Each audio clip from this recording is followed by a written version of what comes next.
आज हम एक बहुत बड़े सवाल की तह तक जाने वाले हैं। एक ऐसा सवाल जिसने पूरी दुनिया को उलझाकर रख दिया है। क्या ईरान हार जाएगा? हाल ही में आई एक चौंकाने वाली खबर ने सब कुछ बदल कर रख दिया है। खबर यह है कि अमेरिका और इजराइल ने मिलकर ईरान पर हमला कर दिया है। और अब सबसे बड़ा सवाल यही है कि ईरान का भविष्य क्या होगा। तो क्या ईरान सच में हार जाएगा? देखिए, इस सवाल का जवाब सिर्फ मिसाइलों और टैंकों में नहीं छिपा है। ये तो इतिहास, भूगोल और रणनीति की एक बड़ी ही पेचीदा पहेली है, और आज हम मिलकर इसी पहेली को सुलझाएंगे। तो चलिए, इस पहेली को सुलझाना शुरू करते हैं। इस सवाल का जवाब ढूंढने के लिए हमें सबसे पहले ये समझना होगा कि आखिर ये संकट यहां तक पहुंचा कैसे। देखिए, ये कहानी शुरू होती है 2015 में एक उम्मीद के साथ। एक बड़ा परमाणु समझौता हुआ था। ईरान अपने न्यूक्लियर प्रोग्राम को लिमिट करने के लिए मान गया और पूरी दुनिया ने राहत की सांस ली। लेकिन फिर 2018 में अमेरिका अचानक इस डील से बाहर हो गया। नतीजा, ईरान ने भी अपना यूरेनियम एनरिचमेंट फिर से शुरू कर दिया और तनाव एक बार फिर से बढ़ गया। ये जो समझौता था, जिसे JCPOA कहते हैं, इसका मकसद बिल्कुल साफ था। ईरान को परमाणु बम बनाने से रोकना, लेकिन उसे बिजली बनाने जैसे शांतिपूर्ण कामों के लिए न्यूक्लियर एनर्जी इस्तेमाल करने देना। तो ये यूरेनियम एनरिचमेंट आखिर है क्या चीज? चलिए, इसे एक चाय के उदाहरण से समझते हैं। मान लीजिए, जो नेचुरल यूरेनियम है वो है बिना चीनी की चाय। अब थोड़ा एनरिचमेंट, मतलब इसमें थोड़ी चीनी मिला दी, ये बन गई हल्की मीठी चाय जो बिजली बनाने के काम आती है।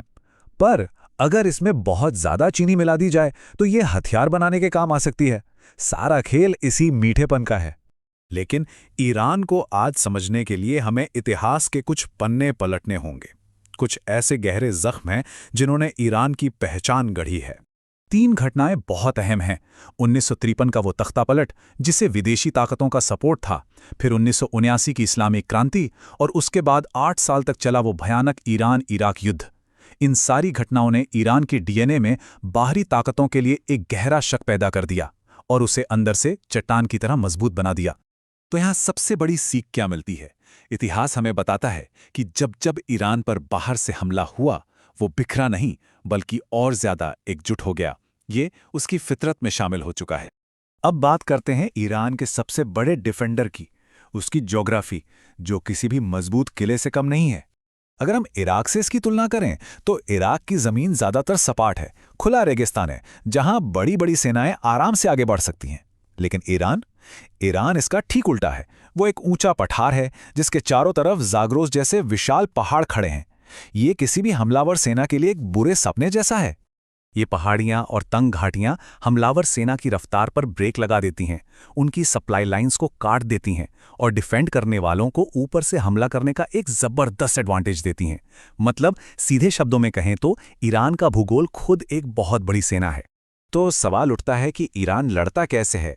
वो ये बात अच्छी तरह जानता है कि आमने सामने की लड़ाई में वो अमेरिका से नहीं जीत सकता, इसलिए उसका तरीका एकदम हटकर है।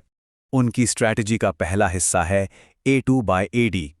इसका सीधा सा मतलब है, दुश्मन को अंदर मत घुसने दो, और अगर घुस भी जाए तो उसे चैन से रहने मत दो। इसके लिए वो मिसाइलों, समुद्री माइंस और ड्रोन का इस्तेमाल करते हैं।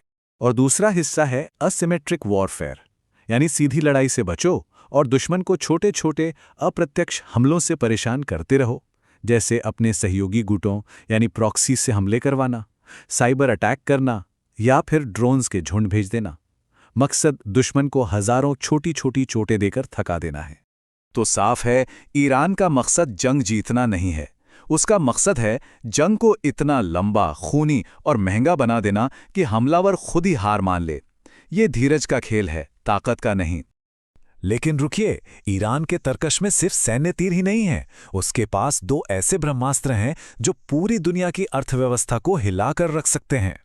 25%। जी हाँ, ये आंकड़ा याद रखिएगा। दुनिया का 1/4 तेल स्ट्रेट ऑफ हॉर्मुज से होकर गुजरता है, और इस रास्ते की चाबी ईरान के बेहद करीब है।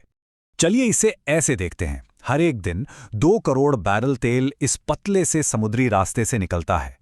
सोचिए, अगर ईरान इस रास्ते को बंद कर दे तो दुनिया के एनर्जी मार्केट में सुनामी आ जाएगी।